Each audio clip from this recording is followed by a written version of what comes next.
If you look at the headlines today, you would think Nvidia became a trillion-dollar company overnight. They call it the AI boom. They call it luck. But in business, there is no such thing as an overnight success. Only decades of quiet execution that suddenly become visible. The truth is, Nvidia isn't just a chip company. If you think they just sell hardware, you don't understand their business model. Today, we are going to tear down the strategy of Jensen Huang. We are going to look at how a company that used to make video cards for teenagers playing video games managed to corner the entire future of artificial intelligence. And more importantly, we are going to look at the specific strategic bet they made. A bet that looked crazy 15 years ago, that built a moat so wide, even Google and Amazon can't cross it. Welcome to the Scale Foundry. Let's deconstruct the king. To understand where Nvidia is today, you have to understand where they started. In the late 90s and early 2000s, Nvidia was a gaming company. They made GPUs, graphics processing units. A CPU, the brain of your computer, is like a professor. It can do very complex math, but it does it one step at a time. A GPU is different. A GPU is like 1,000 elementary school students. They can't do calculus, but they can do 1,000,000 tiny addition problems all at the exact same time. This is called parallel processing, and it is perfect for rendering video games. For years, this was their entire business. They fought with AMD. They fought for the PlayStation contract. They were a commodity hardware manufacturer, but Jensen Huang saw a trap. He knew that if he just kept making faster video cards, eventually he would hit a ceiling. He needed to find a new use for his chips.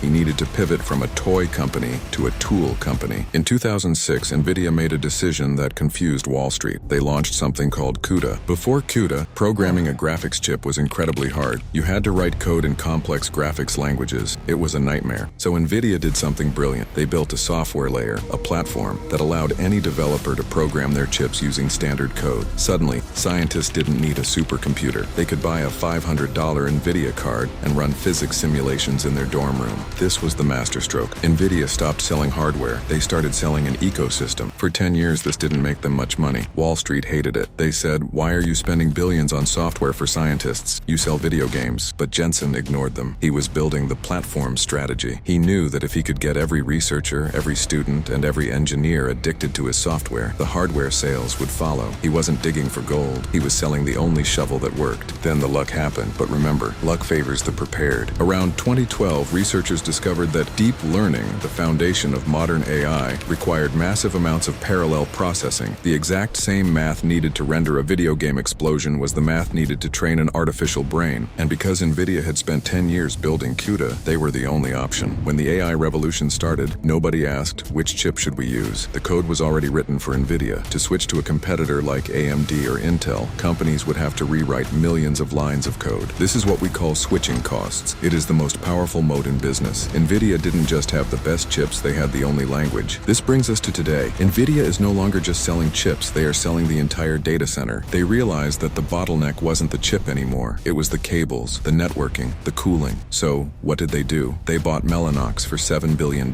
They started designing their own servers. They effectively became a systems company. They are doing what Apple did to the phone, but for the data center. They control the hardware, the software, and the network. So what is the lesson for us? You might not be building a trillion-dollar chip company, but the principles are the same. First, escape competition through differentiation. If Nvidia stayed a gaming company, they would still be fighting AMD on price. By pivoting to AI, they created a market where they were the only player. Second, build a platform, not just a product. A product can be copied, an ecosystem cannot. And third, have the stomach for the long game. Jensen invested in CUDA for a decade before it paid off. He suffered through years of flat stock prices because he believed in the vision. That is the difference between a CEO and a founder. A CEO worries about the next quarter. A founder worries about the next decade. Stop trying to catch the trend. Start building the infrastructure. This is the Scale Foundry. Keep building.